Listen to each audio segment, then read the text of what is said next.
Salesman yang hebat tahu caranya menjual dimulai dari membangun kepercayaan.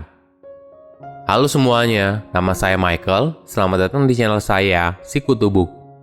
Kali ini saya akan bahas buku How to Sell Anything to Anybody karya Joe Girard. Sebelum kita mulai, buat kalian yang mau support channel ini agar terus berkarya, caranya gampang banget.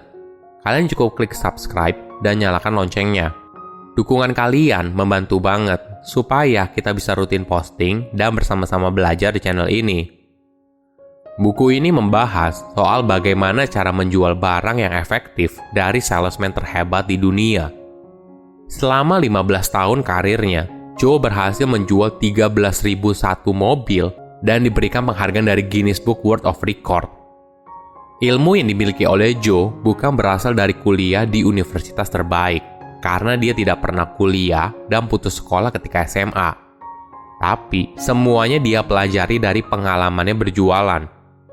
Joe menekankan, seorang penjual yang hebat bukan karena bakat, tapi berasal dari pengalaman dan semangat untuk belajar. Joe bilang, kalau dia saja bisa, berarti kamu pun pasti bisa seperti dia. Prinsip dasar Joe dalam berjualan adalah kepercayaan dan kerja keras. Prinsip yang bisa diadopsi oleh banyak orang di kehidupannya masing-masing. Saya merangkumnya menjadi 3 hal penting dari buku ini. Pertama, kamu menjual ke manusia. Ketika Joe mulai menjual mobil pada tahun 1960-an di Detroit, Amerika Serikat, tenaga penjual mobil pada saat itu melihat konsumen dengan sebutan The Mooch. Sebutan ini memiliki makna kalau orang itu menawar dengan sadis hingga ke titik terendah. Bagi The Mooch, negosiasi bukanlah mencari situasi yang win-win antara dia dan dealer, tapi dia akan mencari situasi yang win-lose, di mana konsumen mendapatkan harga paling murah dengan keuntungan dealer yang sangat tipis atau kalau bisa jual modal. Bagi Joe, pemikiran kalau semua konsumen memiliki mental seperti The Mooch adalah persepsi yang salah dan berbahaya. Hal ini malah membuat pengalaman konsumen menjadi buruk. Karena dari awal, tenaga penjualnya sudah punya persepsi sendiri soal konsumen tersebut. Joe melihatnya dari sisi lain. Bagi dia, konsumennya adalah manusia biasa yang bekerja keras untuk memiliki sebuah mobil. Joe dan konsumennya bisa bertemu karena mereka ingin membeli sebuah mobil. Jika mindsetnya sudah tepat, barulah kita bisa bicara hal lain, yaitu soal tujuan.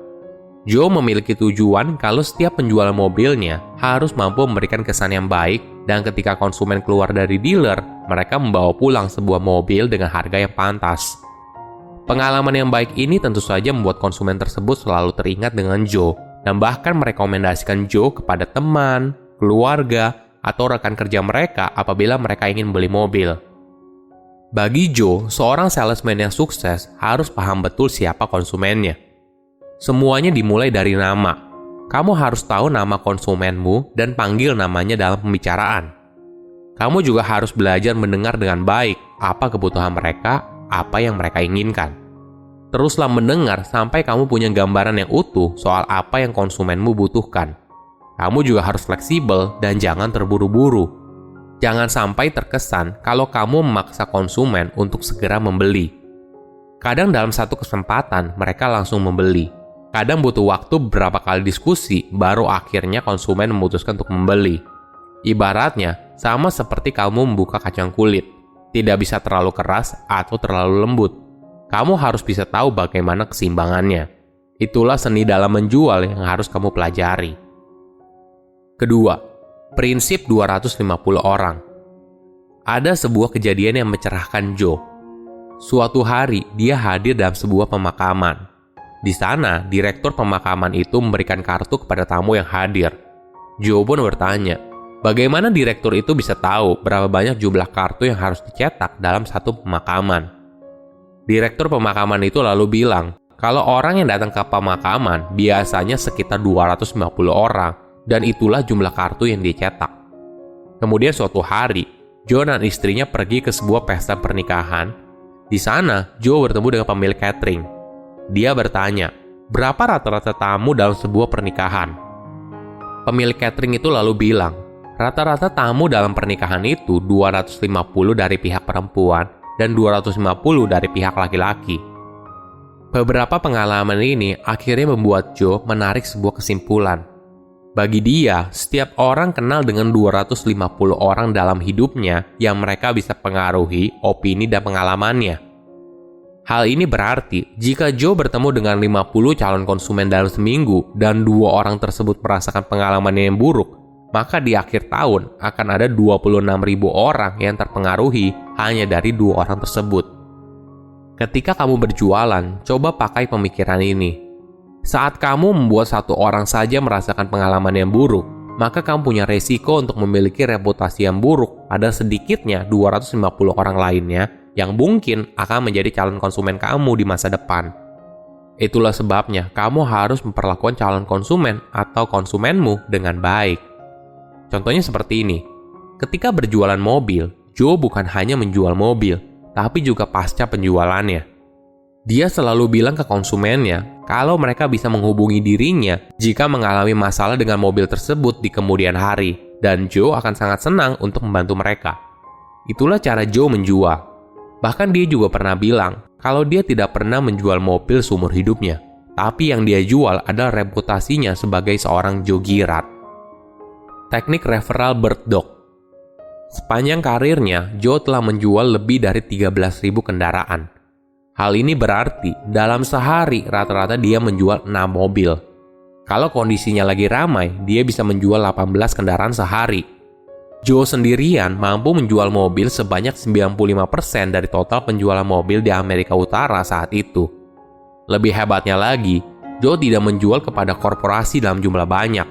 Dia menjualnya ke konsumen langsung. Inilah yang membuat semua orang penasaran. Bagaimana Joe bisa melakukannya? Bagaimana dia bisa menjadi top salesman di dunia?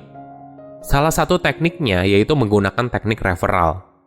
Ketika banyak rekannya yang juga tenaga penjual menunggu konsumen untuk datang ke dealer, Joe menghabiskan waktu untuk menelpon konsumennya, mengirimkan kartu ucapan terima kasih, menanyakan bagaimana kondisi kendaraan mereka, dan meminta mereka untuk mereferensikan Joe apabila ada orang yang butuh kendaraan. Hal yang dilakukan oleh Joe adalah membangun jaringan, atau bagi Joe, hal ini disebut dengan bird dog. Joe akan mencari orang yang akan membantunya menemukan orang yang ingin membeli mobil.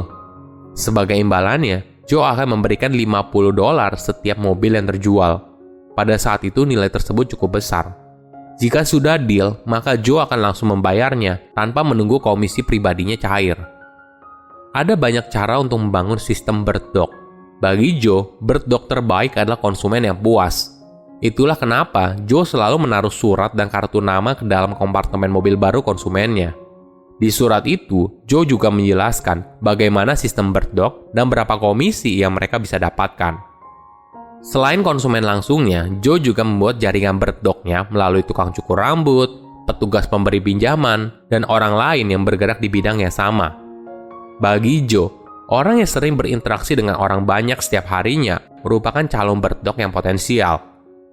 Walaupun kedengarannya sistem ini sangat powerful, kenyataannya memang tidak semudah itu untuk membangun jaringan. Ada satu rekan Joe mengeluh kalau dia sudah meminta orang lain untuk mereferensikan dirinya, namun dalam sebulan belum ada hasil apapun. Jawaban Joe selalu sama. Kamu harus bersabar.